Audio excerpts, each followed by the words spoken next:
Só pra deixar claro que isso de podcast é novo pra mim, mas bora lá.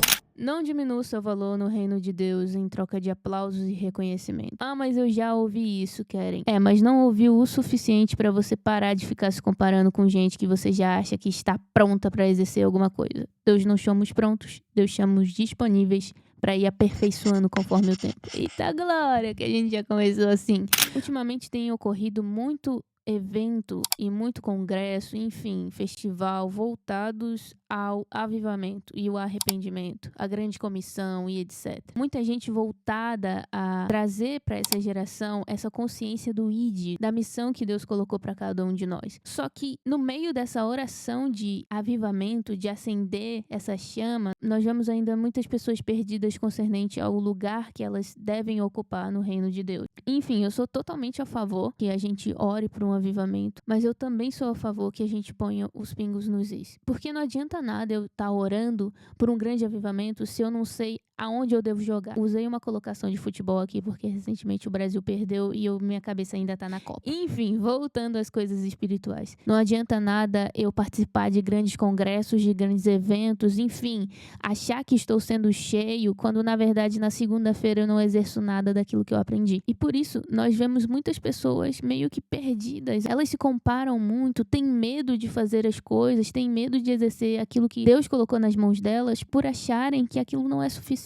Porque na vida do influenciador, do cantor, do pregador, deu certo dessa maneira, que a minha também tem que dar certo dessa exata maneira. Mas muitas vezes nós vemos jovens que não percebem a singularidade que Deus colocou em cada um de nós. E um dos principais erros que eu vejo muitas vezes que nós jovens cometemos é o desejo de começar na obra, mas antes de começarmos a pôr a mão no arado, nós já começamos a medir quanto de relevância determinada área vai nos dar, quanto de visibilidade aquela área vai nos dar. É muito visto hoje na nossa geração os jovens optarem por uma vida mais confortável do que a total dependência de Deus. E eu falo isso com total temor e tremor. Eu não estou dizendo aqui que você não deve ter uma vida confortável, pelo amor de Deus. Continue na escola, continue estudando, continue fazendo sua faculdade, no trabalho. Mas o que eu quero dizer é que a vida confortável não pode tomar nossos corações. A vida confortável tem apagado muitos ministérios e apagado muita chama de avivamento que uma vez acendeu em corações que queriam mais de Deus, mais de Jesus, mais do Espírito Santo. Eu não tô falando pra você, enfim, ser irresponsável com a sua vida. Eu tô falando pra você seguir os princípios do Senhor. Sua vida possa refletir isso no seu trabalho, na sua escola. E, enfim, por nós pensarmos demais nesses desejos de relevância, nós também confundimos o reino de Jesus, como os discípulos no começo da caminhada com Cristo também confundiam. Os discípulos tinham aquela visão de Jesus que ele seria aquele que tomaria Roma com espadas, com lanças. E isso me faz lembrar de Mateus, capítulo 20, do 20 ao 28, se não me engano, que é quando a mãe de João, Tiago, faz um pedido peculiar a Jesus, que é: permita que os meus filhos sentem do seu lado, um à direita e o outro na esquerda, no seu grande reino. Mas Jesus, bem paciente, explica de uma maneira muito clara que aqueles lugares já estavam reservados. Quando eu estava escrevendo esse roteiro, o Espírito Santo me levou a entender que no reino nós não temos protagonistas. Porque o protagonista já veio, já morreu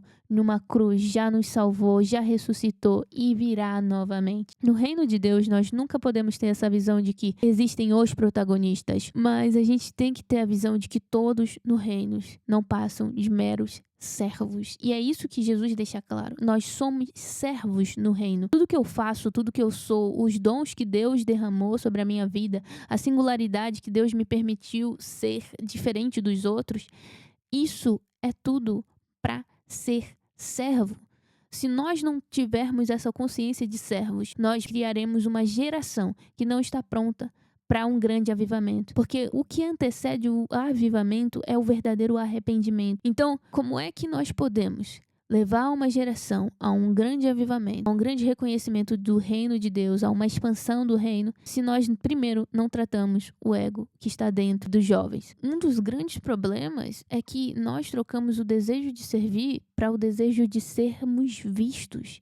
E isso é muito perigoso, porque quanto mais eu desejo ser visto, menos eu desejo servir. Antes, se você for pegar em uma geração do tipo assim, dos nossos pais e avós, o desejo que eles tinham eram missões. Eles não se contentavam nas quatro paredes, mas eles se contentavam quando eles viam um cego ver. Quando eles conseguiam ganhar uma alma por misericórdia e graça do Espírito Santo, esse era o maior desejo deles. Quanto nós não voltarmos a pregar a essência do reino, ainda teremos uma geração que está mais preocupada com seguidores do que com almas. A minha mensagem para você nesse vídeo é que você pare de tentar comparar o seu valor com gente que parece mais preparada que você. Você acaba quebrando essa identidade que Deus te deu quando você tenta olhar para aquilo que não é Jesus. Pedro só começa a afundar porque ele para de prestar atenção no mestre e começa a prestar atenção nas coisas que estavam em volta.